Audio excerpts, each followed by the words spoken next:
Welcome.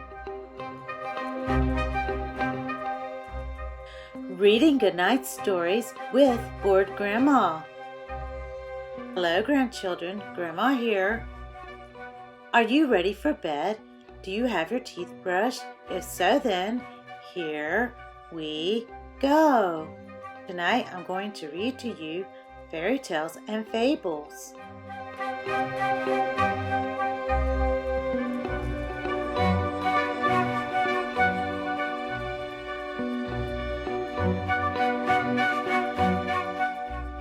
The Golden Touch. Once upon a time, there lived a king called Midas. Although this king had a good wife and a little daughter whom he loved very much, there was something he seemed to love much more dearly, and that was gold. Each day he went into his counting house, where he counted stacks of golden coins again and again. It was his greatest pleasure in life, and he dreamed only of getting more gold coins to count. While he was counting one day, he heard a mysterious voice say, "I have come to grant you whatever you wish for most." King Midas did not hesitate very long. "I wish," he said, "that everything I touch would turn to gold." "You have your wish," said the voice. King Midas was overjoyed, thinking of all the gold that would now be his. He picked up a pebble. It turned to gold. He picked up every flower he could find in the garden, and they turned to gold. "What a wonderful gift!" he exclaimed. Sometime later, he sat down to eat. As he pulled the chair away from the table, it turned to gold. He reached out for some food, but to his mounting alert, he discovered that the meat, the bread, the fruit, everything turned into solid gold at his touch. It could not be eaten. Midas became frightened. Now he began to wonder how he would live with nothing to eat. He walked out of the garden to think. Just then, his little daughter ran up to him and gave him a hug. Midas bent down to kiss her, and she turned into gold. As Midas gazed at his only daughter, now only no more than a golden statue, he realized how foolish he had been to love money for its own sake. He cried bitter tears. At last, the same voice he had heard before said to him, "Go down to the river, wash your hands, and your golden touch will be gone. Then fill a pitcher with water from the river and sprinkle it over everything you have already turned into gold." King Midas hurried along to do as he had been told.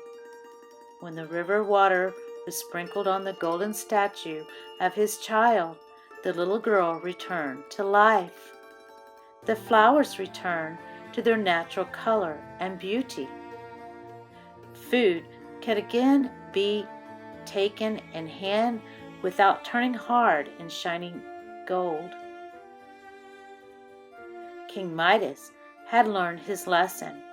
He no longer yearned for gold above all other things in the world.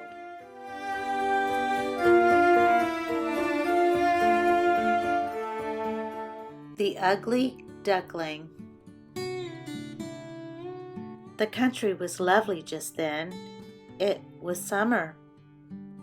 In a sunny spot stood an old mansion surrounded by a deep lake. Large green leaves grew from the walls of the house down to the water's edge, and among the leaves it was secluded as in the depth of a forest. There a duck was sitting on her nest. She was tired of sitting, for it had been such a long time. But at last her ducklings were about to hatch. One egg after another began to crack. All the chicks were poking their heads out. "Chip, chip," they said. "How big the world is!" "I suppose you are all here now," said their mother, looking about. "No, that big egg is still uncracked." Sighing, she settled herself on the nest again. At last the big egg cracked, and the young one came tumbling out. The mother duck stared at him. "What a strange big duckling," she said. "None of the others look like that. Could it be a turkey duck? Well, we'll soon find out. Into the water he shall go, if I have to push him in myself." The next day was sunny and fine, and the mother duck went down to the lake with her family. Splash! Into the water she sprang. "Quack, quack," she said, and one duckling after another plumped into the water after her. They floated beautifully.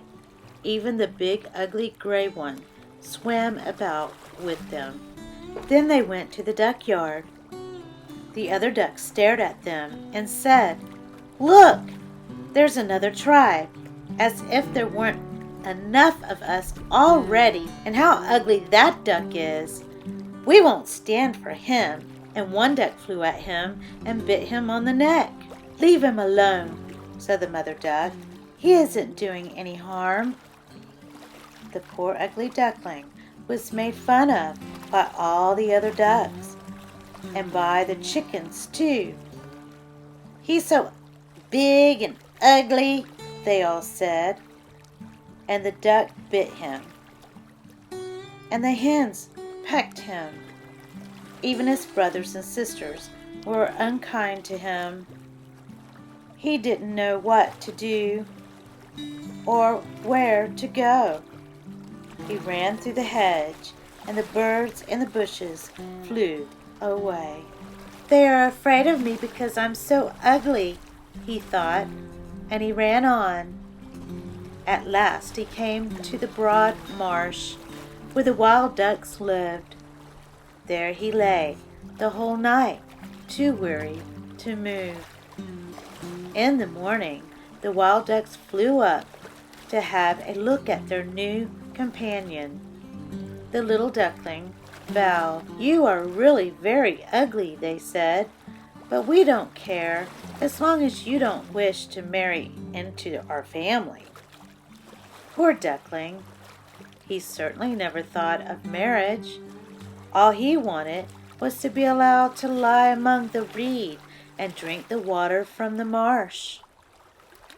"I think I will go out into the wild world," he said, and he bid the wild ducks goodbye and went on his way. Soon he found some water to swim and dive in, but he was slighted by every living creature because of his ugliness. Now autumn came. The leaves in the wood turned yellow and brown. One evening, when the sun was just setting, a flock of beautiful large birds appeared out of the bushes. The ugly duckling had never seen anything so beautiful. They were dazzling white with long curvy necks. They were swans. The duckling felt drawn to them, though he did not know why. Then, uttering a strange cry, the swans spread their broad white wings and flew away to warmer lands for the winter. It would be too sad to tell about all the misery the ugly duckling had to bear during the hard winter. But at last the sun began to shine warmly again, and found the duckling in the marsh among the rushes.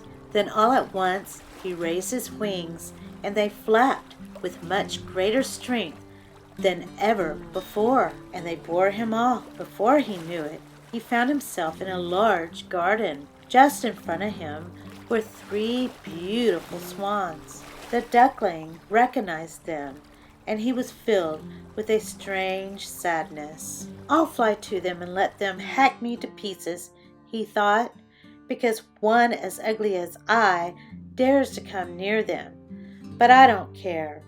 Better to die than to go on suffering so much misery." So he flew into the water and swam toward the stately swans. "Kill me," he cried, and he bowed his head toward the water and waited for death. But what did he see reflected in the clear water? He saw below him his own image, but he was no longer a clumsy dark gray bird, ugly and ungainly. He was a swan. The big swans swam around and around him and stroked him with their bills. Some little children came into the garden, and the smallest one cried out, "There's a new one!" The other children shouted with joy, "Yes, a new swan has come!" And one and all said, "The new one is the prettiest of them all." The new swan felt quite shy and hid his head under his wing. He was very happy, but not at all proud, for a good heart never becomes proud. He had thought about how he had been persuaded and scorned, and now he heard them all say that he was the most beautiful of all beautiful birds. He rustled his feathers and said, "I never dreamed there could be so much happiness when I was the ugly duckling." Please like and subscribe. The end.